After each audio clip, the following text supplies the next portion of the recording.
Oh, hello. I'm Chris Condon, and I'm here in the stacks at Third Eye Comics. One of the first comics that I ever read was the X-Men. When the X-Men film came out, it was in the year 2000, and I was 9 years old when that came out. So it had a big impact on me, and I loved already the animated series, the X-Men animated series that was out. I had all the X-Men action figures that we could afford. And the first time that I really actually read X-Men comics was I went to a Barnes & Noble, and they had I think it was called the Milestone editions of X-Men. They had a first volume that was like a Barnes & Noble edition, and they had just opened the Barnes & Noble. So I was super excited that I'd found this thing that just seemed like it was out of another time. It was called the X-Men, but they looked unlike any X-Men that I knew. They were wearing these blue and yellow costumes, and I loved it. I loved it because it was so weird and so different, and I just loved the artwork. And it turns out that I was being turned on to Jack Kirby very early and didn't even know it. And so that's why I picked this, which is the first volume of the X-Men. And so this is called Children of the Atom, and this collects the first few, probably the first like 20 issues of X-Men, 23 issues. They're not all the greatest comics, but I do love them. At this point, they were just churning out comics, Marvel. And so Jack Kirby did the first 10 issues, and then they started peeling them off to other creators. I mean, one of them was Alex Toth. Werner Roth was, so it was one of those books that was just sort of maybe not given the love at the time, but it certainly grew, and it definitely helped when, Len Wein reintroduced it with Giant Size X-Men, and then Chris Claremont, obviously, when he came on board. And speaking of Kirby, I also have this big honkin' volume, The Absolute Fourth World, which was... that was technically my first Kirby, but I do think that this is a real formative book for me. I first came into contact with the Fourth World via the Superman animated series. If you're unfamiliar, they pretty much do all the Fourth World stuff in that series, and then they continued to do it into Justice League and Justice League Unlimited. And I was so kind of taken with the story, this almost biblical epic of the struggle between two planets, New Genesis and Darkseid's Apocalypse, and I was just so obsessed with it, and I needed to know what was going on in this comic that these creators that I love so much from the animated series, Bruce Timm, Paul Dini, what this comic was that they loved so much that they wanted to pay homage to, and so it's not this version. This version's awesome, and it looks like a mother box, so it's really cool. But the version that I got initially it was just called The New Gods, and it was literally just the New Gods series. It wasn't any of the other Fourth World stuff. And it was black and white, and it was probably printed in like the late 90s or something like that. And that was the first experience that I had with a Jack Kirby written, edited, drawn book, and it completely blew the doors off my mind. So it was a very formative book for me, and it kind of showed me what you can do in comics, and just I loved the artwork. And then it turned out that everybody else also loves the artwork, but I didn't really know that at the time. The internet was sort of like not what it is now, and I didn't really know anybody who was also reading comics. So I was just like out on my own. I'm like, who is that? This guy's awesome. And it turns out everybody thinks he's awesome, but that was my way of finding him. Let's see what else we got here. Peanuts by Charles Schulz, one of my all-time favorite comics. It's not a comic book necessarily, but a comic strip. And this is actually how I first started reading comics. I think a lot of us probably experienced that in a similar way. I was reading comics in the newspaper before I ever picked up a comic book. My parents didn't read comic books. My brother never read comic books. But we did get the newspaper every day. And so I read the black and white weekly strips, every single one of them. I loved them.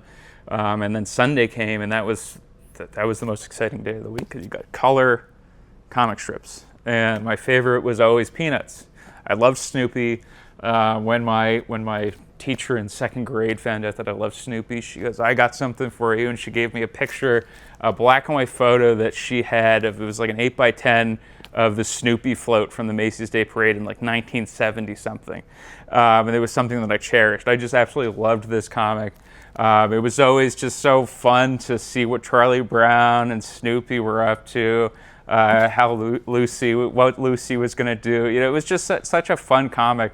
And it was really, a lot of people sort of, I feel like we forget about where we come from with these things. And this is one of those things that really, this was my comic birth, I think.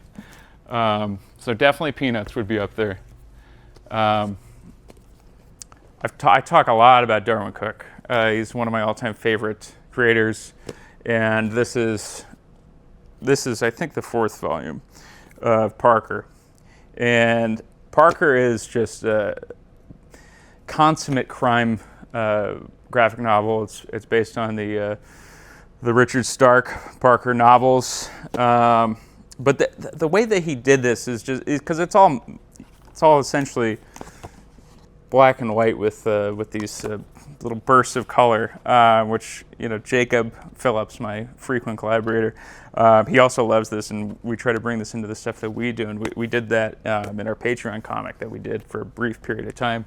And yeah, I absolutely love this book. I love all these books, and this book in particular is actually playing a role in the next volume of That Texas Blood that we're eventually going to do. So keep your eyes peeled, and if you want to check that out, that one is called The Score. Barry Windsor Smith's Weapon X. So before I ever got the gig to write Ultimate Wolverine, the Ultimate Wolverine book was already written. It's called Weapon X. And it's just a phenomenal book. The writing by Barry Windsor Smith, the art by Barry Windsor Smith, and in my mind, almost just as importantly is the lettering. The lettering is super unique, the way that it goes around the panels. I absolutely adore this book. I think it's up there with Batman Year One, which is, I think, one of the greatest comics of all time. I think that it's one of the greatest comic books of all time. I think it's maybe one of the best stories of all time. And I think that this is... we all love Wolverine because he's a kind of a jerk with claws, which is fun. But I think that this really kind of cemented the character into, giving him something really meaty to chew on. And, it's just one of the greatest comics of all time, I think. And it's what I try to do in Ultimate Wolverine is it's all going back to this. And I talked about Darwyn Cooke before. This was the book that started it for me. So I absolutely love Darwyn Cooke. I really do adore him, and I think I really, selfishly, I wish he was still alive so I could talk to him and pick his brain about things and just be able to tell him how much I appreciate what he did in comics. And this was the comic that made me fall in love with him and his work because it was unlike anything that I had been reading at the time. This was... I said that Kirby blew the doors off my mind, and this was also one of the... Because he did it in such an interesting way, in a cinematic way, that I had never really seen before. He had done it all mostly in 3-panel pages, which is something that Jake and I brought into doing with the Enfield Gang Massacre. But he treated DC's superheroes in such a unique, interesting way. His artwork was just... above and beyond, and I just loved how he treated the characters and treated the DC universe as a whole, and told a really unique Justice League story without having it be the Justice League. And introduced Batman in this. We see him growing as a character as Batman. We see him, have Robin come into the fold. We see him go from this dark golden age hero into becoming this silver age. Lighter character. We see Superman and Wonder Woman interact, and it's honestly my favorite depiction of Wonder Woman, where she's towering over Superman. I love it. It's just, if you want to talk about comics, I think that this is one of the greatest comics of all time. When I was in high school, I saved up my money and I got the absolute version, and I just handed it out to everybody that I knew. Do you know anything about comics? No? Read this. That was the book that I would give to people. This is a book that I found at, I think it was at a New York Comic Con, one of the first New York Comic Cons. And it's by a guy named Jonathan Case, and it's called Dear Creature.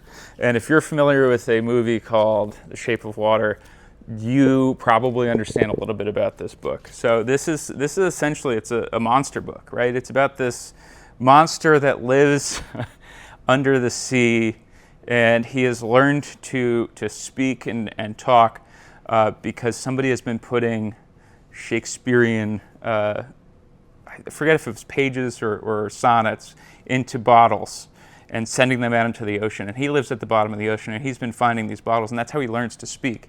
So this creature that's under the sea only speaks in Shakespearean dialect, and it's this weird love story. It's a great monster story, and I love monsters, and so I was really taken with this when I read it for the first time. It is black and white. It's gorgeous, and doing a black and white book right now, like News from the Fallout, I mean, this was definitely an inspiration for me. And I was really fortunate to actually get to work with Jonathan Case on an Epitaphs from the Abyss. Where was it? Where's the Cruel Universe? I forget. But anyway, I worked with him on a story called Drink Up, and it was just really fun to get to collaborate with him on something and see him doing artwork for something that I wrote all those years later. I actually bought it from him at the New York Comic Con, and I just talked to him actually at Seattle at Emerald City Comic Con, and you know, kind of paid it forward a little bit. I went up to him and I just told him how he interacted with me at that Comic Con when I was a kid. Kind of inspired me into how I want to talk to people when they come up to my table at a Comic Con, or if I'm doing a signing, like at a place like Third Eye Comics. Just give people the time of the day. They care about this stuff, and they care about you, and they're eager to learn what you do, and want to support you. And he spent time talking with me about his books and what he does and why he does it. Obviously, he probably didn't remember it, but it meant a lot to me. And that's, that kind of stuck with me, and I wanted to bring that into my interactions with fans. So this book serves a lot of purposes for me, both, in how I interact with fans and also in terms of my reading life. I think everybody knows I write Green Arrow. So I picked this, and I picked this not only because I write Green Arrow, but because this was one of those formative books for me, because this was the first book that I didn't find on my own. A friend gave me a copy of Hard Traveling Heroes. So the friend gave it to me and said, "I think you'll really like this. It's really cool." And I'd never really read any Green Arrow before. I knew the character a little bit. I liked Green Lantern. I grew up with a Kyle Rayner action figure, as you do. And this was one of those books that just kind of, again, opened my mind as to what comics could be. It's a little dated now, but I think that the message still remains. I think that it's still powerful, and I feel like what I do on Green Arrow is what Danny O'Neill and Neil Adams were doing, and that what I do is paying homage to what they did, what Mike Grell did, Mike Barr. But this really set the groundwork for what Green Arrow is. I think that he existed since the 40s. He's been this character who's been around forever, but where he actually got his character was here. He became a unique character here. Before that, he was sort of this background hero who was around, and he had his gimmick. He shot arrows, but he was, to a large extent, he was a Batman clone. This set him apart from everyone else, and so for that, this is, I think, one of the most important comics in my life, possibly in the DC universe. I don't know. And last but not least, Matt Kint's Mind Management. Again, one of those books that just kind of blew my mind when I read it. I was at a very formative age when I was reading it. I believe I was if I wasn't in high school, I was very early years of college when I read it. I forget what year it came out. It was probably high school, actually. But anyway, this book really kind of opened my mind as to what you could do with comics, because the story wasn't just in the panels. It was outside of the panels. He was building a story in the gutters of the pages. So you'd be reading the story that's happening on the page, and you're like, wait a minute, what does this say on the bottom here? And you start reading it, it's somebody saying, like, help me. And you're wondering, what is going on here? And it just sort of blew my mind that you could do something that's so meta and really push the boundaries of what a comic could be, what kind of stories you can tell, that you could do something. And, this is something I bring into the back matter that I use in That Texas Blood, the News from the Fallout, even in Ultimate Wolverine. Pushing the making it not just a story in the story pages, but breaking open the world and making it larger for people. And that's one of the things that we try to bring to our comics. And it all started for me with this book here. I fell in love with his artwork, which is also very unique in comics.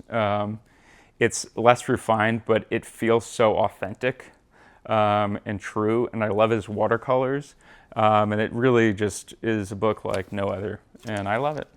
And so these are my picks from the stacks here at Third Eye Comics.